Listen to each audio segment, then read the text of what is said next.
Voz do Brasil.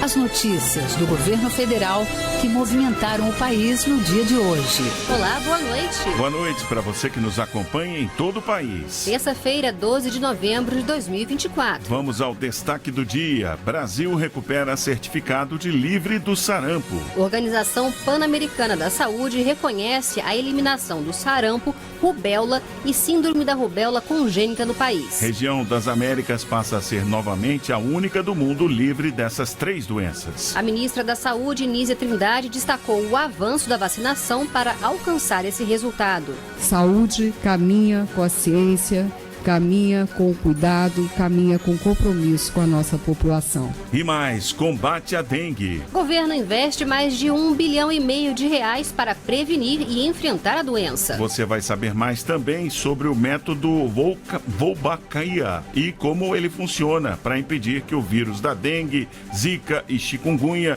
se desenvolva no Aedes aegypti. E ainda água para o Nordeste. Duplicação do bombeamento no eixo norte da transposição do São Francisco vai aumentar capacidade de distribuição de água na região. Será contratada empresa para executar as obras. E sobre o assunto vamos conversar com o secretário nacional de Segurança Hídrica, Giuseppe Vieira, do Ministério da Integração e do Desenvolvimento Regional. Hoje, na apresentação da Voz do Brasil, Luciana Vasconcelos e Luciano Seixas. E acompanhe a gente ao vivo. Acesse radiogov.ebc.com.br ou acesse o canal Gov na sua TV aberta.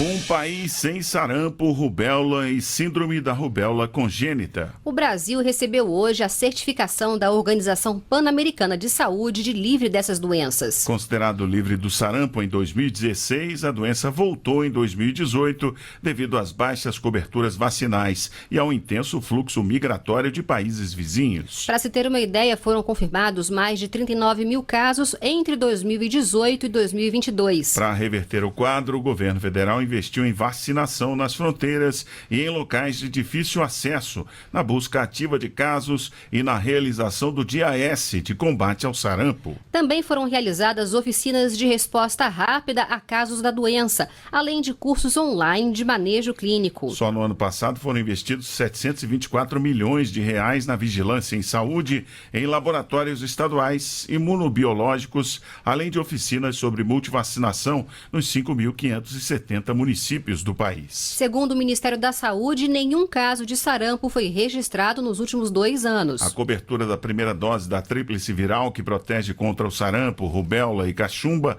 que já chegou a 88% em 2023, já ultrapassou os 92% em 2024. E segundo a ministra da Saúde, Nízia Trindade, a certificação da OPAS é um reconhecimento do esforço do governo pelo aumento das coberturas vacinais. A vacina tem que vir junto da vacinação. Esse movimento de ir ao povo, tecnicamente, é a estratégia do microplanejamento, mas simbolicamente significa essa ida ao povo em áreas tão diversas, tão desiguais como o Brasil tem, que exigem abordagens diferentes. Saúde caminha com a ciência, caminha com o cuidado, caminha com compromisso com a nossa população. R$1,5 bilhão garantidos para combater a dengue. Os recursos são voltados para novas tecnologias, compra de insumos e vacinação. E uma nova campanha já começou para conscientizar a população para ajudar na eliminação dos focos do mosquito transmissor da doença. Mosquitos soltos nas cidades para combater a dengue. Os insetos são modificados cientificamente e carregam uma bactéria que impede a replicação dos vírus da dengue, zika, chikungunya e febre amarela.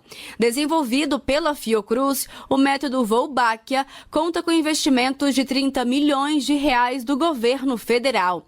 E segundo Diego Chalegre, do Programa Mundial de Mosquitos da Fiocruz, a expectativa é que a técnica ajude na proteção de cada vez mais pessoas. A partir do ano que vem, com a construção da fábrica em Curitiba, a gente vai ser capaz de proteger em torno de 14 milhões de pessoas anualmente. Só para a prevenção e combate à dengue, o governo está investindo R$1,5 bilhão entre este ano e 2025. Os recursos são repassados a estados e municípios para o combate direto ao mosquito, como a borrifação de inseticidas em em residências e a eliminação de criadouros. Além disso, o Ministério da Saúde segue com a vacinação.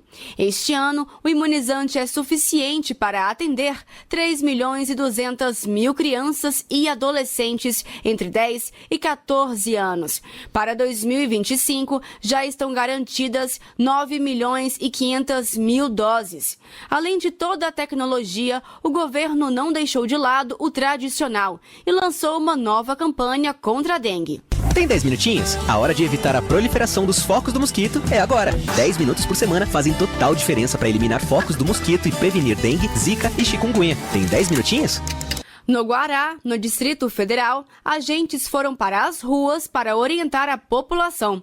A aposentada Eliane Maria Lusa diz que faz a parte dela. Tem que estar sempre alerta, porque pelo bem da gente mesmo, de todos, né? Em municípios onde o número de casos aumentar, o Ministério da Saúde vai poder sugerir o aumento do horário de funcionamento das unidades básicas de saúde e das unidades de pronto atendimento, além de criar novas salas para a hidratação dos pacientes mais graves.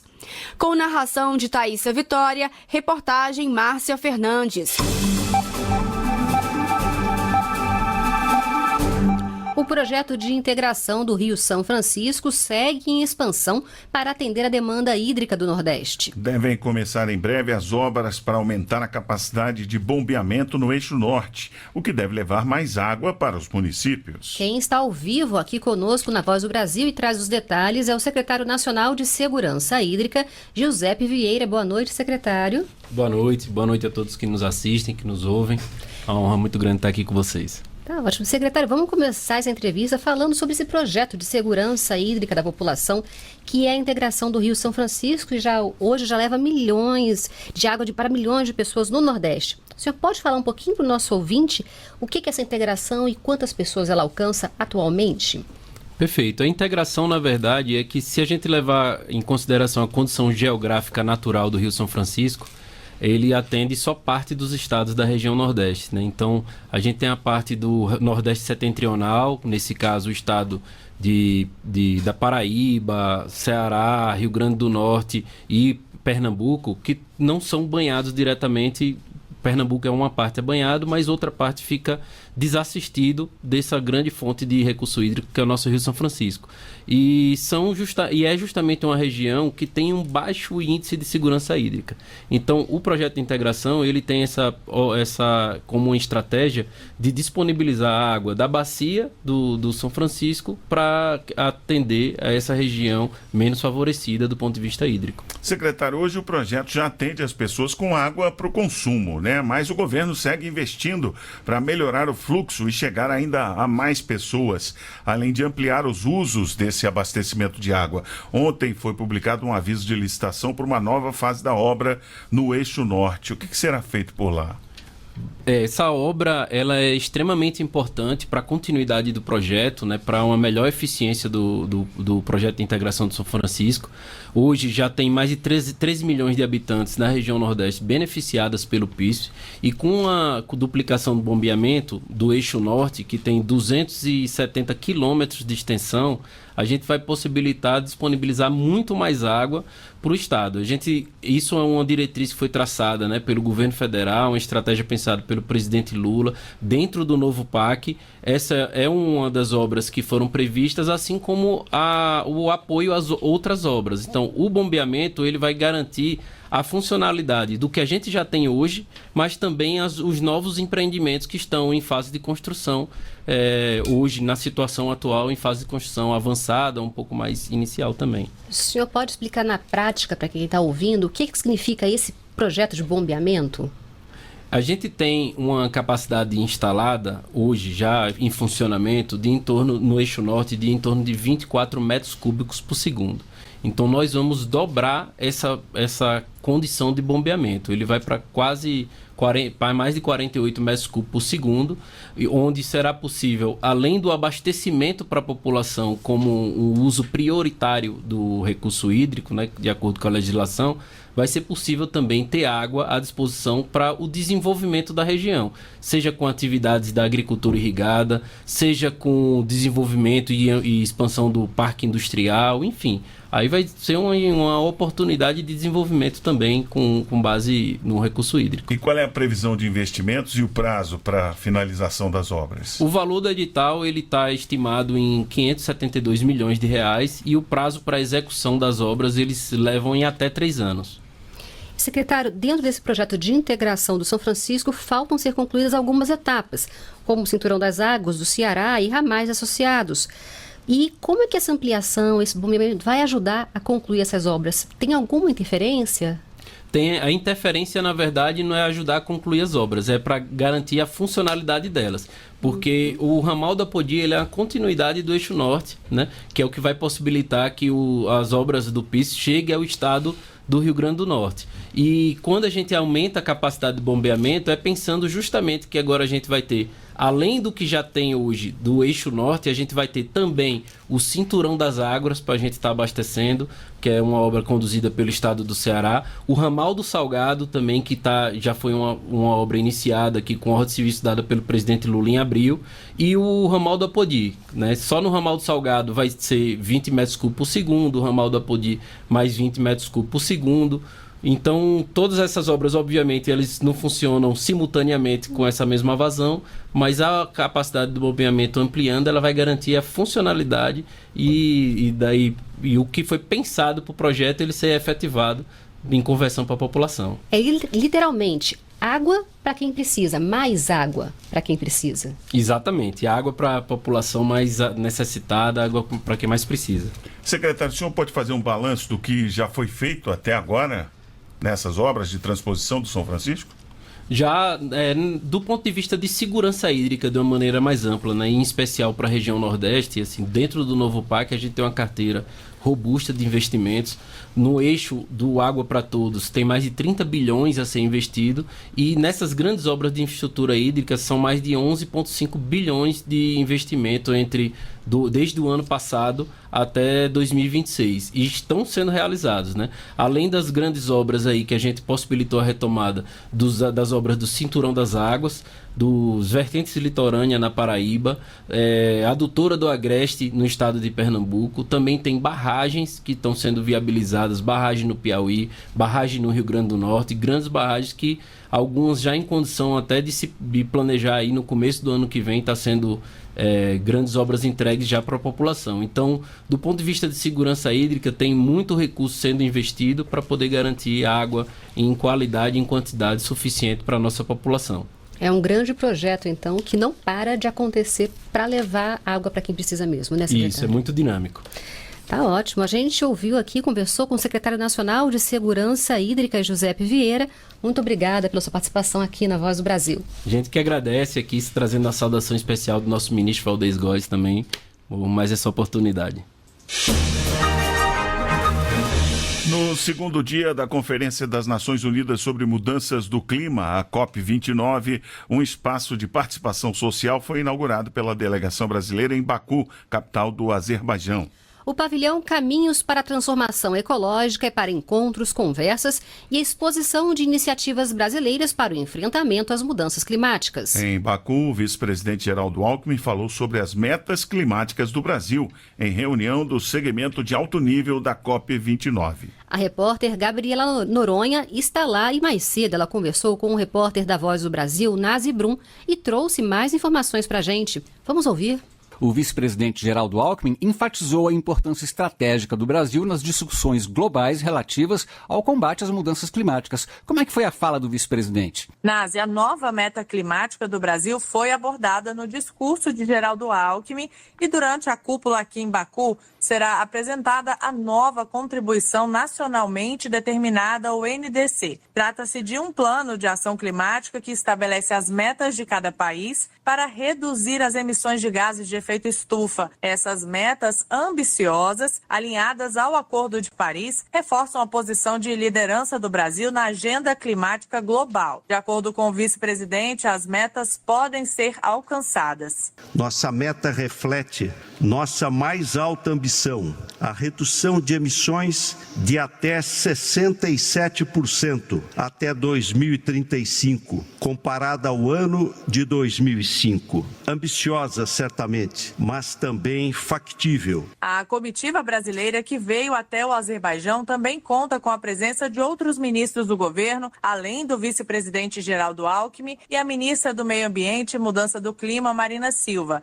Neste segundo dia de conferência, a comitiva participou de uma série de eventos, como a abertura oficial do Pavilhão Brasil. No espaço que traz como tema Caminhos para a Transformação Ecológica, serão realizadas discussões temáticas, eventos culturais e exposições interativas, como explica o presidente da Apex Brasil, Jorge Viana. Procuramos fazer esse pavilhão, já tivemos uma manhã inteira e começo da tarde de debates intensos e importantes e, obviamente, ao longo de toda essa semana, esse será um dos espaços, tem o da CNI, tem a Casa Brasil, tem também dos governadores que trabalham da coalizão, são espaços onde a gente está procurando aperfeiçoar a presença brasileira nessa agenda no mundo. Gabriela, sabemos que uma das agendas ambientais do Brasil é a transformação ecológica e a ministra Marina Silva discursou no Pavilhão Brasil. O que a ministra falou sobre esse assunto? Sim, Nádia, a ministra Marina Silva ressaltou a importância do plano de transformação ecológica desenvolvido pelo Brasil. Ele tem por objetivo promover uma mudança nos modelos econômicos, tecnológicos e culturais para o desenvolvimento a partir de relações sustentáveis com a natureza e seus biomas. Esse plano possibilita a geração de riqueza e sua distribuição justa, com melhoria na qualidade de vida das gerações presentes e futuras. Inácia, a ministra também destacou os bons resultados brasileiros na área ambiental. Chegamos aqui tendo reduzido o desmatamento em 22% ano passado, mesmo tendo herdado 6 meses do governo anterior. E chegamos aqui tendo reduzido 30,2% esse ano de 2024, no acumulado 45,7% do desmatamento, numa redução histórica em 2 anos, evitando lançar na atmosfera 400 milhões de toneladas de CO2. E, Gabriela, para finalizar, qual o papel do Brasil aí na COP29? Olha, a delegação brasileira desempenha um papel de destaque. Ao lado dos Emirados Árabes Unidos e do Azerbaijão, o Brasil faz parte da chamada troika das presidências da COP. O desafio em Baku é que não fiquem pendências que possam dificultar no futuro o trabalho da presidência do país na próxima COP. Segundo o governo, o sucesso da COP 30 em Belém depende dos avanços desta edição. Obrigado, então, Gabriela Noronha, pelas informações direto do Azerbaijão. O Dia Nacional do Maracatu será celebrado em 1º de agosto. É o que determina a lei sancionada hoje pelo presidente Lula. Mais que um gênero musical, maracatu é uma mistura de culturas e tradições que juntas contam a história do povo brasileiro. Criado na época do Brasil colonial, misturando tradições indígenas e africanas, o maracatu é um ritmo pernambucano que mistura música, dança, religiosidade e vestimentas tradicionais. Em 2014, virou Patrimônio Cultural do Brasil. Quem conta a história é o mestre Maciel Salustiano, artista da cultura popular pernambucana. Maracatu foi criado na senzala dos engenhos, os mestres com seus empenhos, com a foice e as enxadas, com as mãos calejadas dentro do canavial. Agora, o ritmo será lembrado todos os anos pelos brasileiros. O presidente Lula sancionou nesta terça-feira a lei que transforma 1º de agosto no Dia Nacional do Maracatu. Ele defendeu uma aplicação prática da lei e propôs que a data seja celebrada em todas as regiões do país. Nós precisamos transformar o maracatu numa arte de conhecimento de todo o povo brasileiro. O maracatu precisa ser levado para as escolas, tem que ser levado para as televisões. muda definitivamente a compreensão que a gente tem dessa arte cultural do nosso povo brasileiro, que é o maracatu. Para a ministra da Cultura, Margarete Menezes, celebrar o maracatu é uma forma de valorização da cultura popular brasileira. O maracatu é um patrimônio material que pulsa nas veias do nosso Brasil, especialmente da nossa amada Pernambuco. É particularmente emocionante ver o reconhecimento legal dessa manifestação tão imensa e vital para a cultura popular brasileira. Garantimos não apenas sua preservação, mas também a valorização, a diversidade cultural que enriquece o nosso país. O artista Maciel Salustiano, de Pernambuco, defendeu que essa data é uma conquista para toda a classe cultural. Quem trabalha com cultura popular no nosso Brasil sabe, isso é uma luta diariamente, isso é uma vitória de todos os maracatuzeiros, maracatuzeiras, de costureira, que dançam, que tocam. O dia 1º de agosto foi escolhido em homenagem ao mestre Luiz de França, líder do Maracatu, Leão Coroado, o mais antigo grupo de maracatu do país. Reportagem Pablo Mundim. Os caboclos com moral formaram uma trincheira para defender a bandeira do maracatu rural. Medalhistas das Olimpíadas de Informática de uma escola da Paraíba e estudantes entraram no mundo digital a partir de computadores doados. O programa de computadores para a inclusão do Ministério das Comunicações já entregou 50 mil equipamentos em 14 anos. Além de estudantes, também receberam equipamentos quilombolas e indígenas. O programa Computadores para a Inclusão recicla máquinas da administração pública que seriam descartadas por estarem obsoletas ou danificadas. Após passar por centros de recondicionamento, esses computadores vão para pontos de inclusão digital espalhados por todo o país. Como explica o secretário das Telecomunicações do Ministério das Comunicações, Hermano Técios. Os computadores doados são recebidos por entidades públicas em geral, né? Grande parte dele para escolas, mais entidades, grupos, comunidades mais carentes, né? Como citei, quilombolas, indígenas, algumas comunidades de mulheres fragilizadas. Os computadores doados pelo Ministério das Comunicações têm feito diferença no desenvolvimento tecnológico de crianças e jovens. Estudantes do curso técnico de informática de uma escola pública de Campina Grande, na Paraíba, ganharam medalhas de bronze na Olimpíada Paraibana de Informática. A preparação dos estudantes aconteceu depois que um laboratório digital foi construído na unidade. Ângelo Rodrigues é um dos medalhistas e teve contato com o computador pela primeira vez na escola. Meu desejo é trabalhar nessa área da informática, em programação, programando aplicativos ou jogos, entre outras coisas da programação. A professora Ana Paula Duó, que preparou os alunos para a competição, garante que os 20 computadores que a escola ganhou do programa foram fundamentais para esse resultado.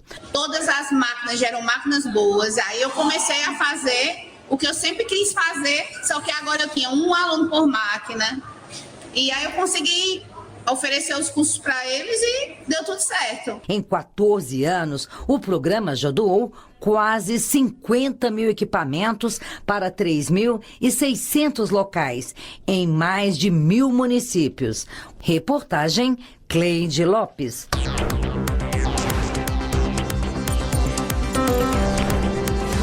G20 no Brasil.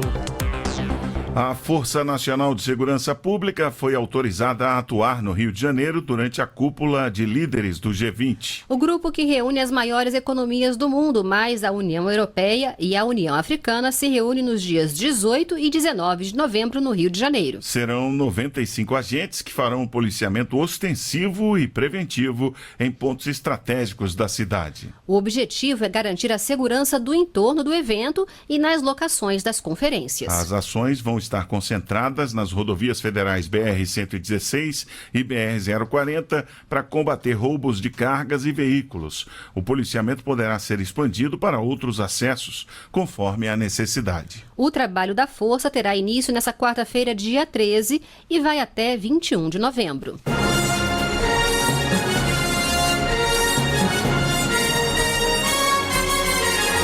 Essas foram as notícias do governo federal. Uma realização da Secretaria de Comunicação Social da Presidência da República. Com produção da empresa Brasil de Comunicação. Fique agora com as notícias do Poder Judiciário e do Congresso Nacional. Boa noite. Boa noite para você e até amanhã.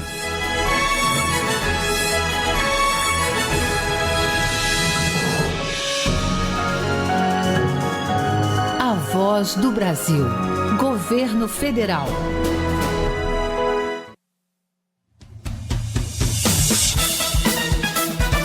Você vai ouvir agora notícias do Poder Judiciário.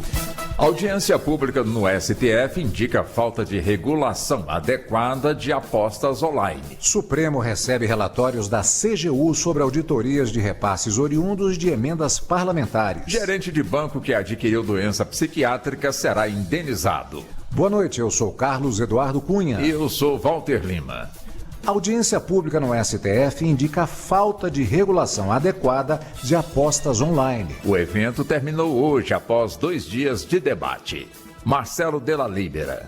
O ministro Luiz Fux, relator da ação proposta pela Confederação Nacional do Comércio de Bens, Serviços e Turismo, a CNC, contra a Lei das Bets, considerou a audiência riquíssima e identificou mais de 20 pontos de atrito que precisam ser avaliados pelo Supremo Tribunal Federal. Ele também apontou que a falta de regulamentação da matéria foi uma preocupação central nas discussões ocorridas no encontro. A audiência foi riquíssima, mas alguma coisa se tornou muito uniforme em todas as explanações, que é a questão da falta de regulação. Fux disse que pretende examinar atentamente a questão da regulação e o prazo para que as portarias do Ministério da Fazenda entrem em vigor. STF recebe relatórios da CGU sobre auditorias de repasses oriundos de emendas parlamentares. Segundo o ministro Flávio Dino, os repasses para ONGs devem permanecer suspensos. Neto Costa. O ministro Flávio Dino, relator no Supremo Tribunal Federal das ações que questionam a execução das emendas parlamentares, intimou nesta terça-feira a Câmara dos Deputados, o Senado Federal, a Associação Brasileira de Jornalismo Investigativo, ABRAGE, o Partido Socialismo e Liberdade, o PSOL, e os amicus curia, que são os amigos da Corte. As partes devem se manifestar no prazo de 10 dias sobre os relatórios apresentados ontem pela Controladoria Geral da União sobre as auditorias de repasses oriundos de todas as modalidades de emendas parlamentares feitos a ONGs e demais entidades do terceiro setor nos anos 2020 a 2024, bem como relatório acerca dos municípios mais beneficiados pelas emendas de 2020 a 2023. Direito real de habitação pode ser relativizado se não atende finalidade social. A decisão é do STJ. Fátima Uchoa. 2 irmãos ajuizaram ação de inventário para pedir a exclusão do direito real de habitação da viúva do pai sobre o único imóvel deixado por ele ao morrer. Segundo os irmãos, a viúva tinha recursos financeiros suficientes para morar em imóvel semelhante ou superior. A Justiça do Rio de Janeiro negou o pedido, mas a terceira turma do STJ deu provimento ao recurso especial. A ministra relatora, Nancy Andrighi, pontuou que o direito real de habitação assegura ao cônjuge sobrevivente o direito constitucional à moradia. Porém, em situações excepcionais, pode haver a relativização, especialmente quando não atende à finalidade social. Gerente de banco será indenizado após adquirir doença psiquiátrica grave por medo de assaltos. A decisão é da terceira turma do TST, Larice de Paula. Na reclamação trabalhista, o gerente do Itaú Unibanco explicou que a relação entre o quadro de depressão grave e o trabalho foi demonstrada por atestados e pareceres médicos. O Tribunal Regional do Trabalho da 4ª Região no Rio Grande do Sul condenou o banco a pagar R$ 2.500.000. O banco recorreu e a terceira turma do Tribunal Superior do Trabalho considerou desproporcional o valor da reparação. Assim, o colegiado reduziu a indenização para R$ 300 mil, considerando os 20 anos de vínculo do empregado e as metas excessivas. Órgãos públicos devem comprovar as medidas de combate aos incêndios no oeste do Pará. A solicitação foi feita pelo MPF. Vanessa Pereira. Dentre as informações e comprovações cobradas pelo MPF estão as ações de monitoramento ativo dos focos de incêndio e planos de ação para evitar a proliferação do fogo, além da proteção dos povos indígenas e demais comunidades tradicionais. Os órgãos públicos, federais, estaduais e municipais têm 10 dias para enviarem as respostas. Você acompanha outras notícias do Poder Judiciário em 104,7 FM para o Distrito Federal e entorno. Ou pelo canal 1.3 da TV aberta em Brasília. Ouça também pelo TuneIn de qualquer lugar do mundo. E baixe agora o TV Justiça Mais, disponível na loja de aplicativos do seu celular. Uma boa noite. E até amanhã. Notícias do Poder Judiciário, uma produção da Rádio Justiça, Supremo Tribunal Federal.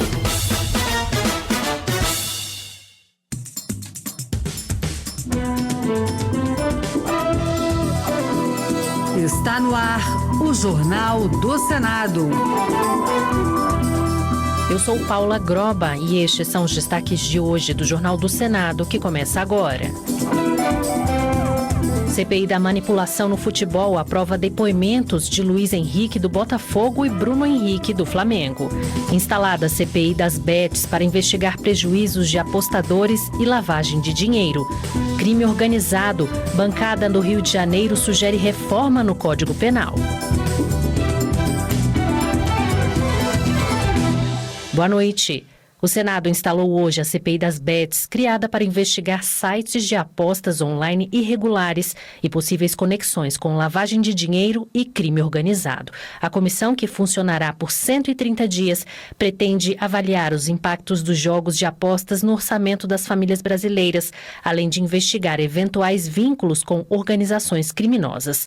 Os detalhes na reportagem de Érica Christian. Já instalada, a CPI das bets terá como presidente o senador Dr. Irã, do PP de Roraima, como vice-presidente o senador Alessandro Vieira, do MDB de Sergipe, e como relatora a senadora Soraya Tronic, do Podemos de Mato Grosso do Sul. A comissão vai investigar os prejuízos dos apostadores, o crime de lavagem de dinheiro e a atuação de influenciadores.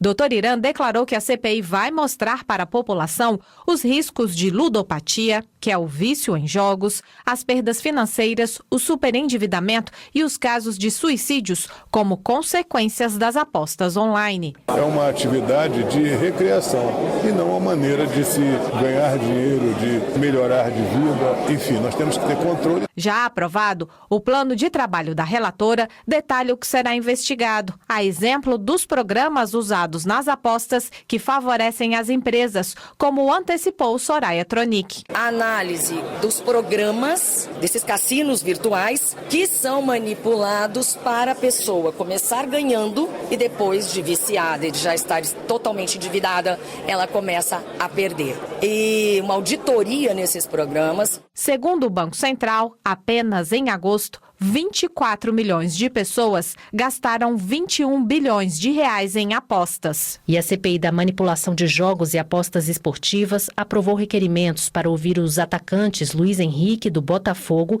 e Bruno Henrique, do Flamengo, sobre suspeitas de envolvimento em esquemas de apostas. Luiz Henrique foi convocado a depor, sendo obrigado a comparecer, pois é investigado por suposta participação em manipulação de jogos no Campeonato Espanhol. Ele nega as acusações. Já Bruno Henrique recebeu um convite, sendo sua presença opcional. Ele enfrenta suspeitas de ter forçado um cartão amarelo em um jogo do Campeonato Brasileiro de 2023.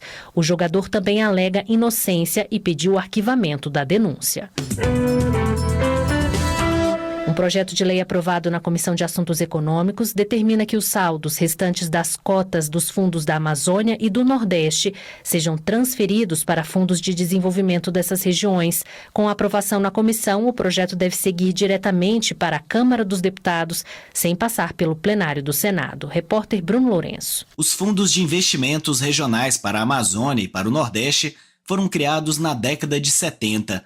O projeto de lei aprovado na Comissão de Assuntos Econômicos determina que os recursos de saldos patrimoniais do FINAM e do FINOR sejam dirigidos aos fundos de desenvolvimento para as mesmas regiões, FDA e FDNE, para utilização em projetos do novo PAC.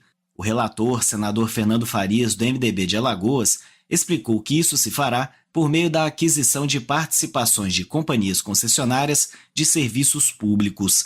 Ainda segundo Fernando Farias, a proposição tem o potencial de injetar, sem impacto orçamentário, mais de R$1 bilhão em investimentos nas regiões Norte e Nordeste. Tomando-se os valores patrimoniais do milhar de cotas de circulação do FINAM e do FINOR, verificados em 29 de outubro de 24, 0,93 e 2,23, estima-se que as arrecadações potenciais dos leilões a serem realizadas pode variar a depender da adesão dos cotistas entre 237 milhões a 303 milhões para o FINAM e 688 milhões a 1,06 bilhão para o FINOR. Pela legislação atual, os saldos de FINAM e FINOR deveriam ser doados para o Fundo de Arrendamento Residencial. E a votação do projeto que regulamenta o mercado de carbono foi adiada para amanhã. Alguns senadores pediram mais tempo para analisar as mudanças feitas no texto pela Câmara dos Deputados. O senador Marcos Rogério, do PL de Rondônia, por exemplo, discorda de pontos do texto que tratam da comercialização de créditos de carbono em propriedades privadas. Para que os senadores busquem consenso, o presidente do Senado, portanto, suspendeu a sessão de votação, que será retomada nesta quarta-feira. A bancada feminina do Senado manifestou pesar e indignação pelo assassinato brutal de Santrosa, cantora e suplente de vereadora em Sinop, Mato Grosso, encontrada morta no último domingo. As senadoras pedem uma apuração rigorosa e rápida do caso pelas autoridades. Líder da bancada, a senadora Leila Barros, do PDT do Distrito Federal, destacou que a morte de Santrosa, uma jovem trans, reforça a necessidade urgente de combate à violência contra essa população. A bancada expressou solidariedade à família e amigos e reafirmou o compromisso com uma sociedade inclusiva e segura para todos. Senadores da bancada do Rio de Janeiro se reuniram hoje com o presidente do Senado, Rodrigo Pacheco, e defenderam a votação de um pacote de medidas na área de segurança pública com o intuito de combater o crime organizado. Mudanças nas regras sobre audiências de custódia, progressão do regime de penas, além de mais rigor na tipificação de organizações criminosas, estão entre as sugestões. Os detalhes com Érica Christian. Acompanhada do governador do Rio de Janeiro, Cláudio Castro, a bancada do Estado se reuniu com o presidente do Senado, Rodrigo Pacheco, para discutir a votação de mudanças no Código Penal. Segundo o senador Flávio Bolsonaro, do PL Fluminense, uma delas se refere à audiência de custódia, em que o preso é levado para um juiz decidir se decreta a prisão provisória. A proposta será substituir a reincidência, que só vale nos casos de condenação judicial, pelo critério da habitualidade. No conceito de habitualidade, esses marginais que tenham tido a concessão da liberdade provisória por mais de uma vez nos últimos 2 anos, por exemplo, ele vai ser impedido de ter essa liberdade provisória já na audiência de custódia.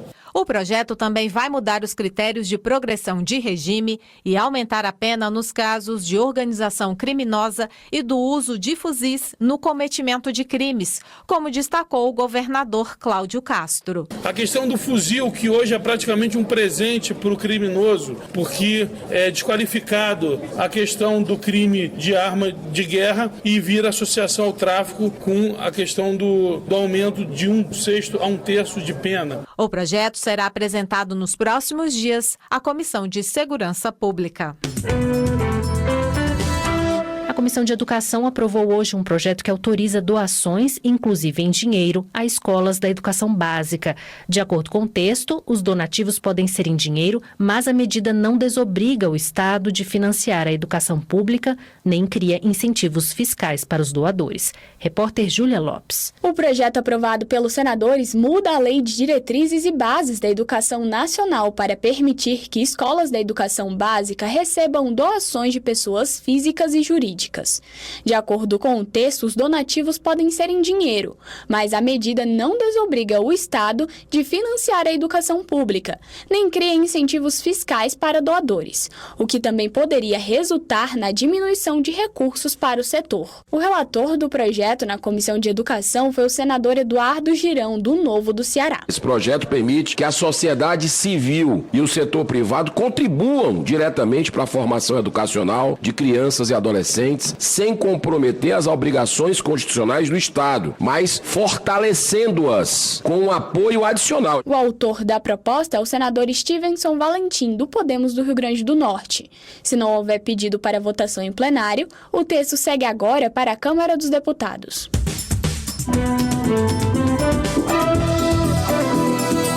Com trabalhos técnicos de Eric Bento, o Jornal do Senado fica por aqui. Acompanhe agora as notícias da Câmara dos Deputados. Boa noite e até amanhã.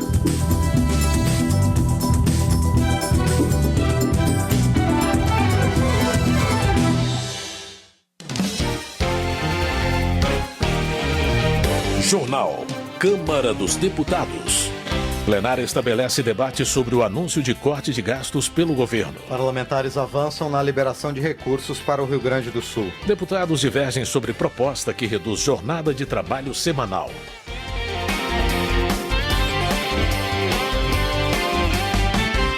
Boa noite. Luiz Lima, do PL do Rio de Janeiro, expressa preocupação com a proposta de redução da jornada de trabalho. O deputado acredita que a medida pode aumentar custos para as empresas, forçando-as a contratar mais funcionários ou até a fechar, o que, segundo ele, resultaria em desemprego e inflação. Luiz Lima argumenta que a medida deve ser avaliada com cautela, propondo que a negociação entre patrões e empregados seja flexível. A sugestão do deputado é que necessidades específicas de cada setor sejam adaptadas de forma a proteger tanto os trabalhadores quanto a sustentabilidade dos negócios. Maurício Marcon, do Podemos do Rio Grande do Sul, classifica a proposta que reduz a jornada de trabalho como proselitismo político e teatro. O deputado argumenta que a medida não vai se sustentar, uma vez que países que tentaram regulações semelhantes não obtiveram sucesso ou fizeram com limitações severas. Em contrapartida, Maurício Marcon defende a implementação do modelo trabalhista americano, que remunera por horas e oferece flexibilidade semanal. Para ele, o sistema brasileiro ainda está preso a leis ultrapassadas que limitam o potencial dos trabalhadores. A redução da jornada de trabalho vai gerar inflação, segundo a opinião de delegado Paulo Bilinski, do PL de São Paulo. O deputado alega que a mudança vai gerar aumento dos custos de produção e da folha de pagamento, o que vai impactar o valor final dos produtos. Segundo Paulo Bilinski, a redução da jornada de trabalho seria financeiramente custeada pelo povo, elevando o custo de vida da população. O parlamentar entende que a proposta traz prejuízos econômicos ao país e desvaloriza o salário dos trabalhadores. Chico Alencar, do PSOL do Rio de Janeiro, defende a importância de reavaliar o atual esquema de jornada de trabalho. O deputado acredita que a vida deve ir além das atividades profissionais, com mais espaço para lazer, cultura e descanso. Para Chico Alencar, o fim da escala 6x1 é fundamental para garantir dignidade e promover o direito à felicidade e bem-estar. O parlamentar também reforça a necessidade de se intensificar os cuidados com o meio ambiente e de se respeitar os direitos humanos e sociais.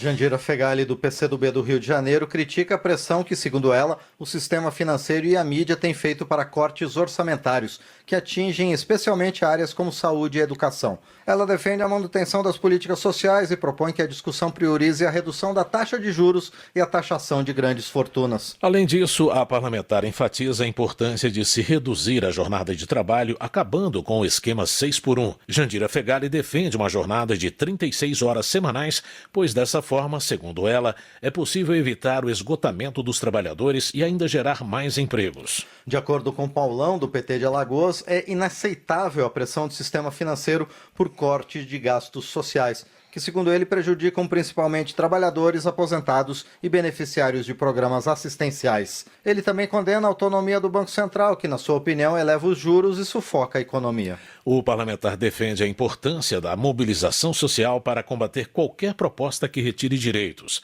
Paulão destaca sua trajetória sindical e apoia os movimentos populares na luta contra medidas que, segundo ele, trariam um desastre social para o país. Para Carlos Jordi, do PL do Rio de Janeiro, a irresponsabilidade fiscal do governo aumentou os gastos públicos, elevou a carga tributária e prejudicou especialmente a população mais pobre. O parlamentar destaca que, apesar de uma arrecadação recorde, o déficit de 150 bilhões de reais aponta para um desequilíbrio nas contas públicas. Além disso, Carlos Jordi menciona que supostos crimes de responsabilidade podem ocasionar o impeachment do presidente da República. O deputado avalia que a repetição de erros do passado agrava problemas econômicos como inflação e desemprego. Coronel Assis, do União de Mato Grosso, expressa desconfiança a respeito do anúncio de cortes de gastos a serem feitos pelo governo federal, temendo que venham apenas para encobrir gastos excessivos e a ineficiência administrativa. Na visão de Coronel Assis, a máquina pública está inchada, colaborando com o aumento do déficit nacional. Ele sugere que o governo comece a economizar, reduzindo suas próprias despesas, em vez de apresentar como alternativa cortar benefícios dos militares. Segundo o general Girão, do PL do Rio Grande do Norte, os cortes do governo federal no orçamento da defesa vão prejudicar o andamento de projetos estratégicos das Forças Armadas. O deputado cita o exemplo da entrega de caças Gripen à FAB, que com a falta de recursos deve atrasar. Ele critica a prioridade dada pelo Executivo Federal a gastos que, em sua visão, são supérfluos, como a aquisição de um novo avião presidencial. General Girão também afirma que os cortes na defesa enfraquecem a segurança nacional, comprometendo a soberania do país e levando risco à população. Reginete Bispo, do PT do Rio Grande do Sul, condena a especulação do mercado financeiro por cortes no orçamento da União. Em resposta a críticas da oposição, ela afirma que o governo atua para reconstruir o país, com foco no pleno emprego e em políticas sociais que têm beneficiado principalmente a população mais pobre. Na visão da legisladora, as pressões do sistema financeiro visam, em última análise, reduzir investimentos que atendem às necessidades das classes mais desfavorecidas. Reginete Bispo também questiona o papel do Congresso no equilíbrio fiscal, sugerindo que os cortes orçamentários atingiriam as emendas parlamentares de comissão. Ivan Valente, do PSOL de São Paulo, afirma que o governo federal deve defender os mais pobres, resistindo a pressões para a redução dos gastos sociais. O deputado critica cortes em áreas essenciais como saúde e educação e questiona possíveis ajustes orçamentários no benefício de prestação continuada e no seguro-desemprego. Ivan Valente pede que o Executivo busque alternativas aos possíveis cortes, como a imposição de limites às desonerações fiscais que, segundo ele, representam cerca de 450 bilhões de reais em perda de arrecadação. O deputado considera que esses recursos poderiam ser redirecionados para investimentos em políticas sociais. Merlong Solano, do PT do Piauí, expressa preocupação com a pressão do mercado e da mídia por cortes em áreas que considera essenciais. Ele destaca o impacto das dívidas herdadas do governo anterior e defende o esforço do atual governo para ajustar o déficit fiscal sem comprometer programas de relevância social. Merlong Solano critica a exigência de ajustes fiscais imediatos no Brasil, comparando com a aceitação dos elevados déficits de países como os Estados Unidos, que priorizam gastos militares. O deputado também ressalta o crescimento da indústria e do comércio no Brasil, mesmo diante do atual patamar de juros. Relações Exteriores. Zé Trovão, do PL de Santa Catarina, comemora o resultado das eleições nos Estados Unidos. Segundo ele, a vitória do Partido Republicano vai colocar ordem no mundo, inclusive no Brasil, que, em sua visão, sofre com uma gestão federal irresponsável. Zé Trovão reclama da política econômica, denuncia a má gestão da saúde, o excesso de gastos que exige agora o corte de recursos e protesta pela demora no pagamento das emendas parlamentares. Por outro lado, ele acredita que em 2026, pelo acúmulo de todas essas faturas, a esquerda desapareça do país, dando lugar a um novo governo de direita. Maria do Rosário, do PT do Rio Grande do Sul, se solidariza com a ex-presidente da Argentina, Cristina Kirchner, diante do que chama de uma perseguição política que acontece naquele país.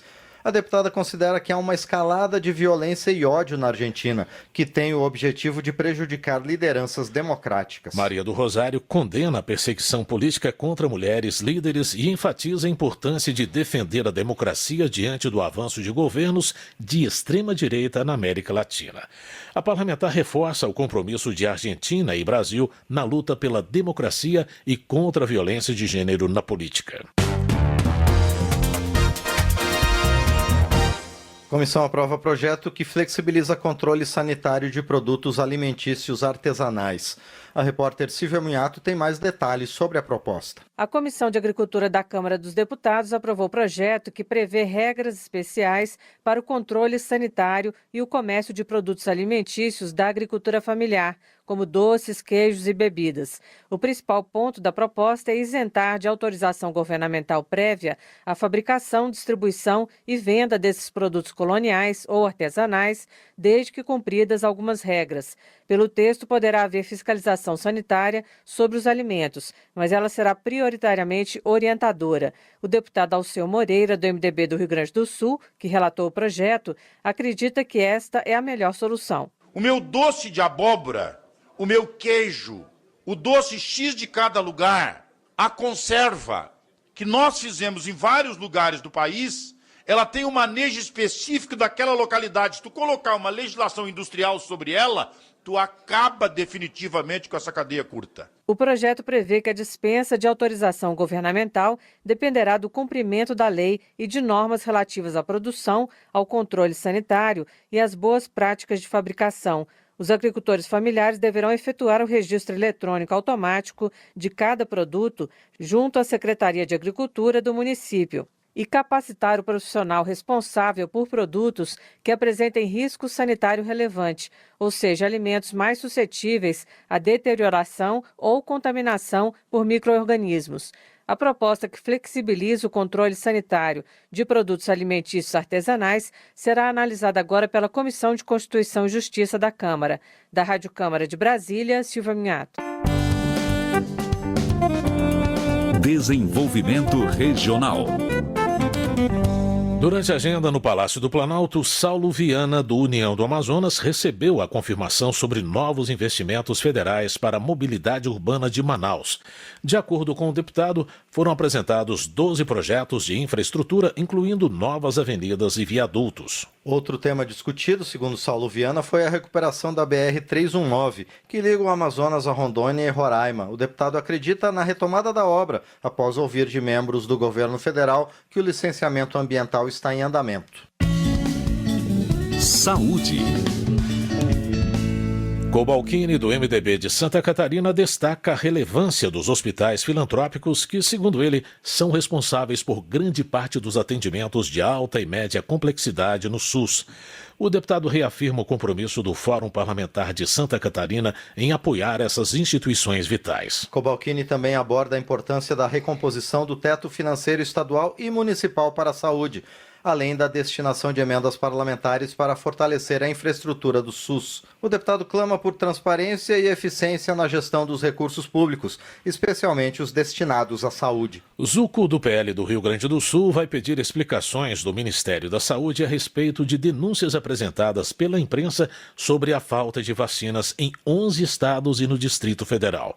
Ele retoma outra denúncia, segundo a qual quase 11 milhões de imunizantes perderam a validade e tiveram que ser incinerados. O deputado Zuco exige responsabilização pela perda financeira e sobre a falta de imunização dos brasileiros. Ele chama de hipocrisia a postura de deputados da base que bradavam contra a gestão da pasta da saúde durante o período da pandemia e agora se silenciam sobre a má gestão das vacinas. O Tony de Paula, do MDB do Rio de Janeiro, é a favor da aprovação da PEC que pode acabar com o aborto legal no Brasil. O deputado alega que a vida começa na concepção e enfatiza que o feto é um ser independente do corpo da mãe e que, por isso, deve ser protegido. O parlamentar critica os movimentos progressistas e feministas que defendem o aborto como um direito da mulher. O Tony de Paula chama de hipócritas os movimentos que tratam o aborto como progresso, mas a pena de morte como atraso. Segurança Pública. De acordo com o delegado da Cunha, do PP de São Paulo, embora a PEC da segurança pública seja relevante, não resolve a impunidade no Brasil. O deputado sustenta que os criminosos não temem a Constituição nem o Código Penal, porque sabem que a lei de execuções penais é falha. O delegado da Cunha sugere mudanças como o fim da progressão de regime e maior fiscalização para presos em regime aberto e semiaberto. Ele acredita que somente com penas mais longas e efetivamente cumpridas será possível enfrentar o crime organizado. Estado. José Nelto, do União de Goiás, faz alerta sobre a crescente influência do crime organizado no Brasil.